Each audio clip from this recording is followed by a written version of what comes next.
हम लोग पढ़ रहे हैं श्री रामचरितमानस अयोध्या कांड दोहा नंबर 153।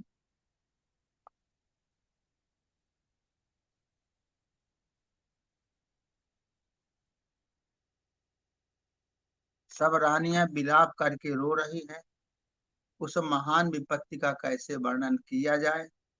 उस समय के विलाप को सुनकर दुख को भी दुख लगा और धीरज का भी धीरज भाग गया। जिस समय सुमंत जी वापस लौट आए और राजा दशरथ को पता चला और सब नगरवासियों को पता चला कि श्री रामचंद्र जी अब वापिस नहीं लौटेंगे, तब सब लोग सभी रानियां विलाप करके रोने लगी। इतनी बड़ी विपत्ति हुई कि दुख को भी दुख लगा और धीरज का भी धीरज भाग गया। माने अत्यंत भारी दुख लगा और और धीरज न रख सके वो लोग। सब विलाप करके रोने लगे कि भगवान राम अब वापस नहीं आएंगे, वनवास को ही जाएंगे। बात समझ में आ रही है? प्रसंग तुम बता सकते हो खड़े होकर क्या प्रसंग चल रहा है? बता दो, खड़े होकर के बताओ।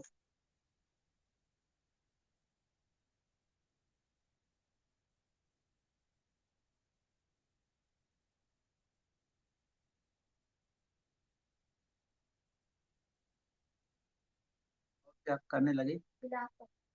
सभी रानियां और सभी नगरवासी भी सब विलाप कर रहे हैं। बड़ा ही दुख का वातावरण छा गया है सब जगह।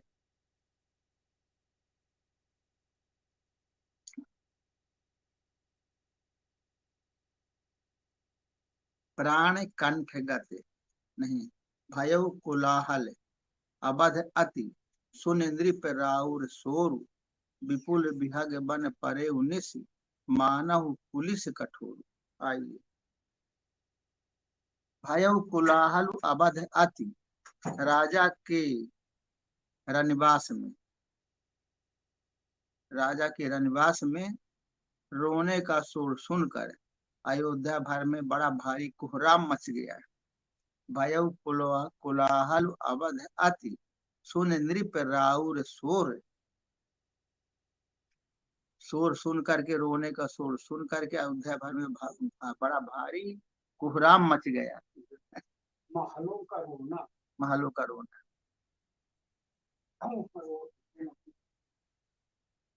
विपुल विहग बन परे उन्नीस मानव पुलिस कठोर। मानो पक्षियों के विशाल वन में रात के समय कठोर वज्र गिरा हो। देखिए क्या प्रकृति रचना रच देती।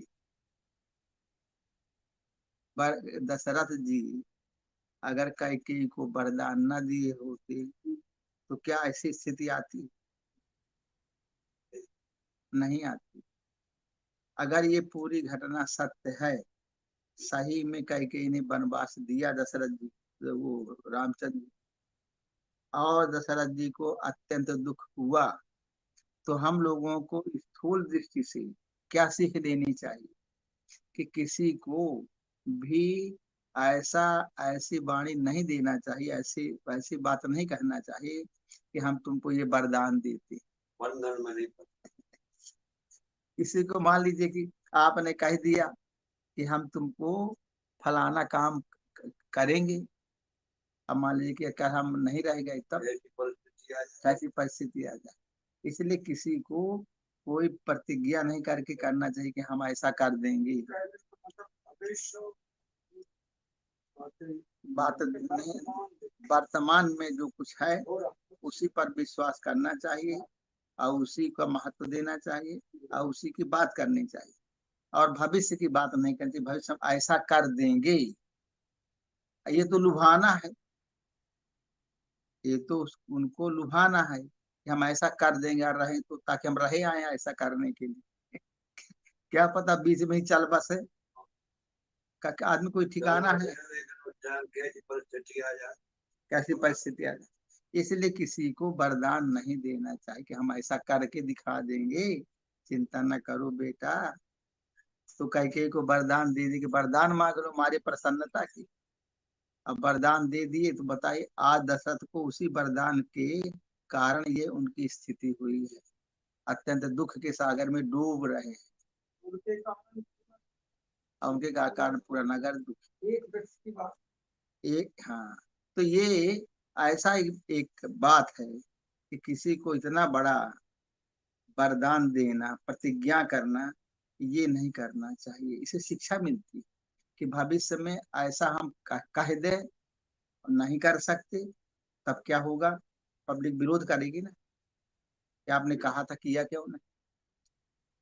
मान लीजिए आपने कोई बात कहा कि हम ऐसा कर देंगे, आप नहीं कर पाए, फेल हो जाए, पब्लिक का विश्वास, पब्लिक को उनका विश्वास घट जाता, विश्वास हो जाता है कि पब्लिक ये ठीक नहीं है भाई, काहे फिर ठीक है। अब बताइए भीष्म पितामह ने प्रतिज्ञा की कि हमारे पिताजी शांतनु मत्स्योदरी से विवाह कर लें, हम उनसे, और उसके जो पुत्र होगा वही राजा होगा, हम जीवन भर ब्रह्मचारी रहेंगे, ब्रह्मचर्य व्रत का पालन करेंगे और हस्तिनापुर की सुरक्षा करेंगे। कितना महंगा, कितना महंगा पड़ा कि हस्तिनापुर की सुरक्षा नहीं कर पाए, और नहीं लड़ने भिड़ने में करते थे ये हस्तिनापुर की सुरक्षा, लेकिन चरित्र की दृष्टि से इतना नंगा नाचे कौरव लोग, कुछ नहीं कर पाए, और उनको उनका साथ भी निभाना पड़ा, और गलती में भी फंसे, बुरे कर्म करते हुए, और बताइए, और उनको उनकी बात माननी भी पड़ी, दुर्योधन की बात माननी भी पड़ी, दुर्योधन की तरफ से युद्ध भी करना पड़ा, तो भी अब क्या करती। तो क्या हुआ सब, जबकि भीष्म पितामह ऐसे नहीं थे, लेकिन ऐसी प्रतिज्ञा में बंध गए कि उनको उनका सब कुछ धर्म अधर्म नहीं करना चाहिए था, वो करना पड़ा, उनका धर्म भी अधर्म में बदल गया। बड़े बहादुर, बड़े दृढ़ प्रतिज्ञ, बड़े विद्वान, विज्ञान, बड़े उस समय के बड़े भारी समझदार व्यक्ति माने जाते थे, लेकिन दूरदर्शी थे, लेकिन सब कुछ होते हुए भी वो कुछ नहीं कर सके। द्रौपदी का चीरहरण जब हो रहा था, सब लोग बैठे थे, लेकिन सिर घूम नीचे। अब बता, इतना बड़ा अपमान सह करके कोई रह ले, बोल ना सका कोई, गलत गलत होगा, ये स्थिति पैदा हो गई। मर्यादा उन्होंने, मतलब ये कोई रस खाने की मर्यादा था, मतलब अब उन्होंने मान लीजिए, उन्होंने प्रतिज्ञा किया था कि हम हस्तिनापुर की रक्षा वैसे ही करेंगे जैसे करना चाहिए, लेकिन हम राजा नहीं बनेंगे। क्योंकि अब शांतनु उसने केवट ने रख दिया था सर कि जो हाँ, कि जो हमारी हमारी बिटिया से, हमारी लड़की से जो विवाह करेगा, उससे जो पुत्र होगा वही राजा बनेगा। इसके कारण रक्षा को, तो ऐसा ऐसा जो है, ये हम लोगों के लिए सीख मिलती है अपने पास्ट टेंस से, कि ऐसी प्रतिज्ञा किसी को नहीं देनी चाहिए, ऐसे वरदान नहीं देना चाहिए कि ऐसा हम कर देंगे। बाह्य जगत की ये सुरक्षा की, बाह्य जगत की दृष्टि से ऐसा रूपरेखा रखना चाहिए जो वर्तमान में जो हो रहा है, अगर सत्य पर चलना है तो यही करना चाहिए, अगर असत्य पर चलना है तो तमाम वायदा कर दीजिए, अब क्या पता हमारी हमारी एक साल में मृत्यु हो, क्या हो जाए, नहीं कर सकेंगे तो हमारी सब वाणी असत्य हो जाएगी। इसलिए आजकल यही हो रहा है, आजकल यही हो रहा है, तो आज ये ऐसी असत्य वाणी नहीं बोलना चाहिए, जो हम कर सकते हैं वही बोलना चाहिए, वर्तमान को हमें सही रखना चाहिए, अब भूत और भविष्य को का हम कोई कॉन्ट्रैक्ट नहीं लेना चाहिए, ठेका नहीं लेना चाहिए। पहले लोग तो बिल्कुल उस पर रहते थे, अटल पे, और अब तो एक तरफ से ही सब पूरा ही। इससे ये अपने को एक शिक्षा मिलती है, ये ऐसे जो पुरानी घटनाएं हो चुकी है वो बतलाती कि हमें बहुत सावधानी से कार्य करना चाहिए।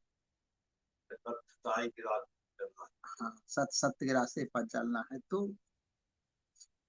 प्राण कंठगत भयउ भुआलु, मन विहीन जनु व्याकुल ब्यालु, इंद्रिय सकल विकल भई भारी, जनु सर सर सिज बिनु बिनु बनु बिनु बारी। राजा के प्राण कंठ में आ गई, राजा के प्राण हिचकने लगे, अब कुछ वाणी निकलती नहीं, सब विलाप में कर रहे हैं, मानो मणि के बिना सांप व्याकुल हो गया है। मणि नहीं दिखाए, सांप को यदि ना मिले तो व्याकुल हो जाएगा, मरणासन्न हो जाएगी। इंद्रियां सब बहुत ही विकल हो गई, मानो बिना जल की तालाब में कमलों का वन मुरझा गया। बिना जल के तालाब में कमलों का जो वन है वो मुरझा गया।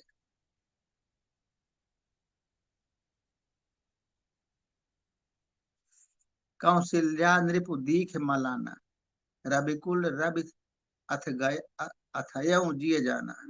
उरधरि धीर राम महतारी, बोली बचन समय अनुसारी।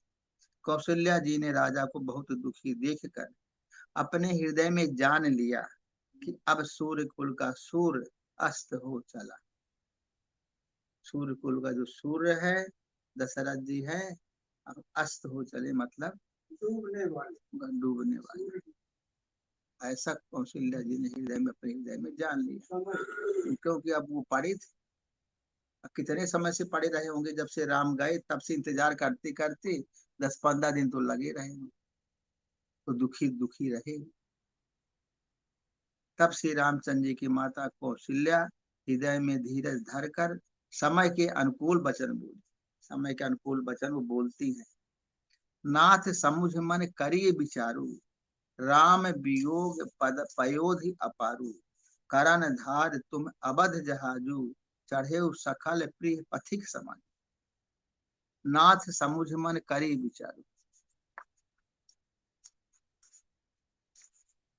हे नाथ आप मन में विचार कीजिए। आइए, हे नाथ आप मन में विचार समझ कर विचार कीजिए कि श्री रामचंद्र जी का वियोग अपार समुद्र है। श्री राम सिंह जी, हाँ, श्री रामचंद्र जी का वियोग अपार समुद्र है, अयोध्या जहाज है, और आप उसके कर्णधार हैं। सब प्रियजन कुटुंबी और प्रजा ही यात्रियों का समाज है जो इस जहाज पर चढ़ा हुआ है। कुटुंबी और प्रजा यात्रियों का जहाज है, और रामचंद्र जी का वियोग अपार समुद्र है, और आप उसके कर खेने वाले। अब खेने वाले जिधर ले जाए प्रजा को, चाहे जिधर कर्णधार ले जाए, चाहे डुबा दे समुद्र में, और चाहे पार कर दे, चाहे उबार ले, चाहे डुबो दे। धीरज धरिय पाई पारू, नाही तब बूढ़ी ही सब परिवारू। जौ जिय धरिय बिना पियत मोरी, राम लखन सिय मिलहि बहोरी। आप धीरज धरिएगा तो सब पार पहुंच जाएंगे। कौशल्या जी ने कितनी अच्छी बात बोली, आप धीरज धरिएगा तो सब पार पहुंच जाएंगे, नहीं तो सारा परिवार डूब जाएगा। हे प्रिय स्वामी, यदि मेरी विनती हृदय में धारण कीजिएगा तो श्री राम लक्ष्मण सीता फिर आ मिलेंगे। क्या आप धीरज रखेंगे तो राम लक्ष्मण सीता फिर 14 साल का वनवास हो गया है, फिर से लौट के आ जाएंगे और आपको मिलेंगे। वो तो लौट ही आए 14 साल वनवास करने के बाद, पूरा होने के बाद। परंतु आपका धीरज धरना बहुत जरूरी है, तब तक धीरज धरेंगे तो लौट आएंगे। और ये धीरज न धर पाए तो ये जो जहाज है दुख का, इसमें पूरा समाज डूब जाएगा। ऐसा कौशल्या जी कहे। कौशल्या जी है भक्ति। भक्ति कहती है कि भगवान राम लौट भी आएंगे अगर पूरा तो सही भक्ति मिलेगी उस समय जब अगर पूरा कर पाए और नहीं तो फिर जहाज डूबेगा माने ये जो अम, अवध है, अवध के लोग दुख में डूब ही जाएंगे। सब लोग यही कहेंगे कि बेटा तुम क्यों नहीं हमारे पास रहते हो, क्यों नहीं रहे। महतारी बाप दुख करते हैं ना, जब घर का कोई लड़का चला जाता है बाहर रहने के लिए कि हम पढ़ेंगे, तो घर के लोग बड़ा दुख मनाते हैं कि लड़का हो तो हमें गिलास पानी दे देता, लड़का हो तो हमारा ये कहना कर देता, तो दुख करते, पर जाना तो पड़ेगा। तो वही चल रहा है। अब भक्ति रूपी कौशल्या है, वो सब समझ रही है। कितनी धैर्यवान है वो कौशल्या कि दशरथ जी को समझा रहे खुद रोने की जगह पर दशरथ जी को समझा रही है। कौशल्या इतनी दृढ़ थी, कौशल्या माता थी, इतनी दृढ़ थी तो कि उन्होंने जब भगवान राम वनवास जाने लगे और कौशल्या जी के पास गए कि माता अब मुझे आज्ञा दीजिए मैं वनवास जा रहा हूँ, तो कौशल्या जी ने कहा कि किसकी आज्ञा से जा रहे, कहे पिताजी का आदेश है और कहे के ही माता का भी आदेश है। कहे बेटा बहुत अच्छी बात है, अगर माता पिता दोनों ने ही आदेश दिया है तब तो तुमको बहुत अच्छा है, तुम्हें जाना चाहिए। ऐसा उसने कहा था, कल्याण ही तुम्हारा कल्याण ही होगा, तुम जाओ खुशी मन से जाओ। देखिए कितने धैर्यवान है। तो भक्ति एक ऐसी चीज है, बुद्धि स्थिर रहती है और सब समझती रहती है। लेकिन दशरथ जी सहन नहीं कर सके दुख को, तो प्रिया बचन मृदु सुनत नृपु, चितयउ आँख उघारी, तलफत मीन मलिन जनु, सींचत शीतल बारी। प्रिय पत्नी कौशल्या के कोमल वचन सुनते हुए राजा ने आंखें खोलकर देखा। जब कौशल्या समझाने लगी तब राजा ने आंखें खोल करके देखा, मानो तड़पती हुई दीन मछली पर कोई शीतल जल छिड़क रहा हो। जैसे कोई मछली तड़प रही हो तो उस पर कोई जल छिड़क दे तो फिर वो ठीक हो जाए। ऐसे ही दशरथ जी का मन मलिन हो गया और सब वो बेहोशी हालत में पड़े हैं, तड़फड़ा रहे हैं और वो समझा रही हैं, जबकि उसको वो भी जानती थी माता ही है, लेकिन वो उसके अंदर कोई इस प्रकार के दुर्भावनाएं नहीं क्यों जा रहे, कोई दुख ऐसा नहीं है। वो तो जान रही है कि जब आदेश हो गया तो जाना चाहिए। तो अब ये है इसमें साधना की दृष्टि से देखा जाए कि साधक आगे बढ़ गया है। अब इंद्रियां जो साधना में लगी थी, जिस साधना में लगी थी उनका उनसे वियोग हो रहा। तब वो कहती है, इंद्रियां कहती हैं कि भाई हमारा वियोग क्यों करते, तो हम स्थूल जगत की साधना में हम लोग लगे हुए थे। शंकर जी पूजेंगे, ब्रह्मा जी पूजेंगे, विष्णु भगवान पूजेंगे, देवी जी पूजेंगे और कोई गुरु महात्माओं को भी पूजेंगे। सब प्रकार की साधना मन लगा था, स्थूल जगत की साधना में मन हमारा रचा पचा तीरथ बरथ में लगा था। ये बात जो है ना, ये समझे बहुत बड़ी बात है कि मनुष्य जो लोग बाह्य बाह्य साधना करते हैं उनका उसी मन लग जाता है, उसी में दो दो तीन तीन घंटा भजन करते हैं, चार दोहा रामायण, चार 10-20 श्लोक गीता, फिर वो दुर्गा सप्तशती, फिर और कोई पुस्तक एक आठ ठो वो सब पढ़ते हैं। और जितनी देवी देवता रहते रखे रहते 10-15 ठो, वो सबको बढ़िया नहाएंगे नहाएंगे धुलाएंगे, कपड़े बदलेंगे, चंदन टीका आरती करेंगे और उनको जो है सब कुछ करेंगे, दीपक का दान देंगे, जलाएंगे और उनको बढ़िया, उनको इतना संतोष मिलता है कि भजन करने वाले को इतना संतोष नहीं।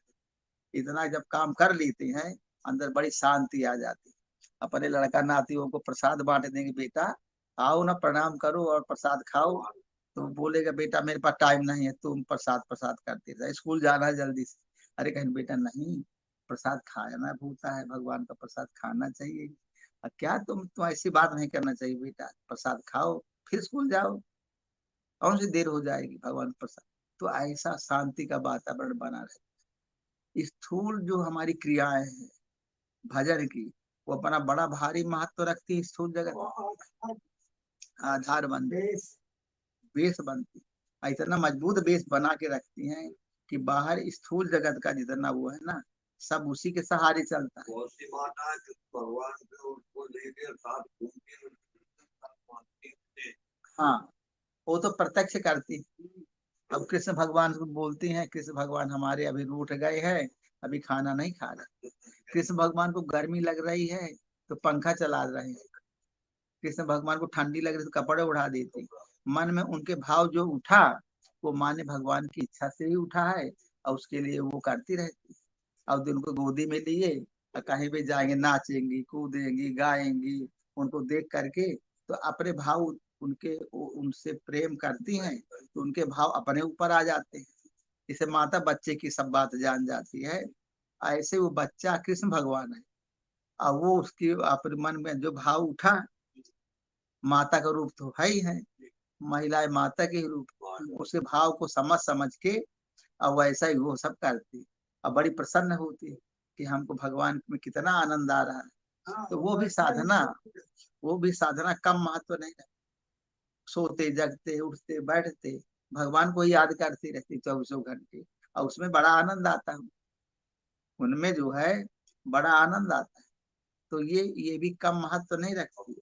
इसको हम चाहे ऐसे माने कि अरे कोई करते होंगे, लेकिन करते क्या, एक ऐसा 70-80% लोग यही करते हैं। हाँ, 70। दिल्ली में एक बुढ़िया की हकीकत कहानी है, अभी अभी अभी अभी नहीं बताएं। तो रात को आइए, रात को सत्संग के टाइम पे आई फिर बताई, उस समय आप नहीं आते। सत्संग जब होता है रात को तो सुनने का नहीं, बताने का मौका कब मिलेगा, बताने के तो आना पड़ेगा।